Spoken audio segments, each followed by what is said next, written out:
నమస్తే, welcome to Disha TV. మొత్తానికి జూబ్లీహిల్స్ ఎన్నికల్లో మాత్రం భారీ మెజార్టీతో కాంగ్రెస్ అభ్యర్థి నవీన్ యాదవ్ అయితే గెలుపొందారు. అయితే నిరుద్యోగుల యొక్క సమస్యలను ప్రజల్లోకి తీసుకెళ్తాను, అలాగే ప్రభుత్వ వ్యతిరేక విధానాలను కూడా ఓటర్లకు తెలియజేస్తానంటూ కూడా నిరుద్యోగుల తరఫున ఆస్మా గారు అయితే మాత్రం బరిలో నిలిచారు. ప్రస్తుతం మనతో పాటు ఉన్నారు. ఎన్నికల సర్వే పైన అలాగే ఫలితాలపైన కూడా మాట్లాడే ప్రయత్నం చేద్దాం.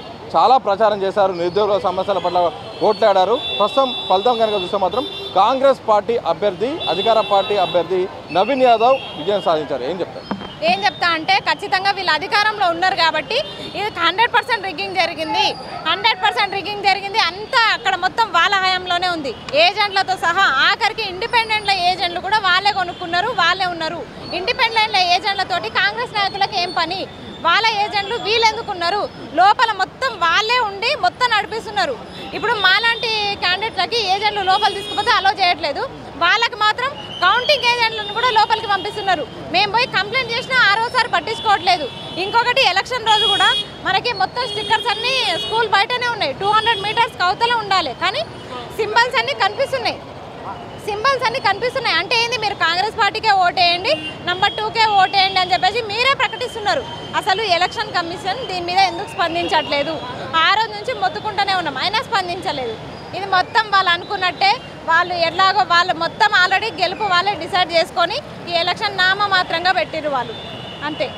సో మీరు చాలా ఫైట్ చేశారు. వాస్తవంగా ప్రభుత్వ దృష్టికి ఎండగడతాం, ఇక ఈ ఫలితాలు అనేది ప్రభుత్వానికి వ్యతిరేకంగా వస్తాం, ఓడిస్తామని కూడా చెప్పే ప్రయత్నం చేశారు. కానీ అందుకు భిన్నంగా భారీ మెజార్టీ వచ్చింది. ఒకవేళ దీన్ని రెఫరెండంగా తీసుకోవాల్సిందే అని కూడా కేటీఆర్ అంటున్నారు. దాన్ని మీరు యాక్సెప్ట్ చేస్తారు? నేనేమని చెప్తున్నా అంటే, 100 మంది మాకు ఓటేసినా సరే 100 మంది కాదు అనుకున్నారు మిమ్మల్ని, అది మాకు సంతోషం. 100 మంది ఓటర్లు మిమ్మల్ని వద్దు అనుకుంటున్నారు. 100 మంది ఓటర్లు మిమ్మల్ని వద్దు అనుకుని మాకు ఓటేశారు. నోటాకైతే 1000 ఓట్లు పడ్డాయి. అంటే మీ పాలన అట్లా ఉంది.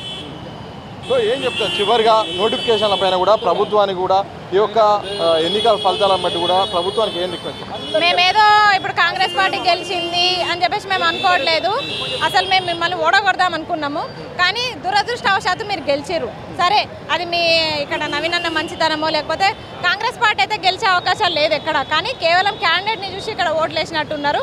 ఓకే, ఈ గెలుపును కూడా మేము స్వీకరిస్తున్నాము, మా ఓటమిని కూడా మేము స్వీకరిస్తున్నాము. కానీ ఖచ్చితంగా కాంగ్రెస్ పార్టీకి అయితే బుద్ధి చెప్తాం. ఎలాంటి పరిస్థితుల్లో మేము తగ్గే ప్రసక్తి లేదు. ఇక్కడ జూబ్లీహిల్స్ మాత్రమే మాకు ఈయనని ఓడగొట్టడానికి పెద్ద కాదు. ఒక సీట్ వచ్చిందేమో పెంచుకోరి, ఇక్కడ డెవలప్మెంట్ అయితే ఏం జరగదు. నేను ఇక్కడ ప్రజలకైతే చెప్తున్నా, మీకు అప్పుడే చెప్పినాము, మేము ఇంటింటి ప్రచారం చేస్తున్నప్పుడే చెప్పినాము, ఇక్కడ డెవలప్మెంట్ కావాలంటే కాంగ్రెస్ పార్టీని ఓడగొట్టాలని. అయినా వినకుండా మీరు గెలిపించారు కాబట్టి అనుభవించండి 3 సంవత్సరాలు. మొత్తంగా ఇది నిరుద్యోగుల తరఫున పోటీ చేసిన ఆస్మా గారు అయితే ఆమె అభిప్రాయం చెప్పే ప్రయత్నం చేశారు. ప్రధానంగా ఓటమి అనేది అయితే మాత్రం తప్పకుండా స్వీకరిస్తాం, తప్పకుండా గెలుపును కూడా తప్పకుండా స్వాగతిస్తాం. కానీ నవీన్ యాదవ్ గెలుపుగా చూస్తాం తప్ప కాంగ్రెస్ పాలనకు ఈ ప్రజలు పట్టం కట్టినట్టయితే కాదు. కానీ ఎందుకు ఓటర్ ఇట్లా చేసారో తెలియదు, కానీ ప్రభుత్వం మాత్రం ఇక్కడ ఎట్టి పరిస్థితుల్లో జూబ్లీహిల్స్లో మాత్రం అభివృద్ధి చేయదు. అలాగే ఎన్నికల సరళి కనుక చూస్తే మాత్రం ఇటు పోలింగ్ విషయంలో అలాగే ఫలితాల విషయంలో మాత్రం మొత్తం కూడా ప్రభుత్వ యంత్రాంగం అలాగే కాంగ్రెస్ పార్టీకి అనుకూలంగా కూడా ఈసీ వ్యవహరించింది. అందుకోసమే ఏకపక్షంగా సాగింది. ఎక్కడ కూడా ఇటు ఇండిపెండెంట్ అభ్యర్థులకు కూడా సహకారం అయితే దొరకలేదు.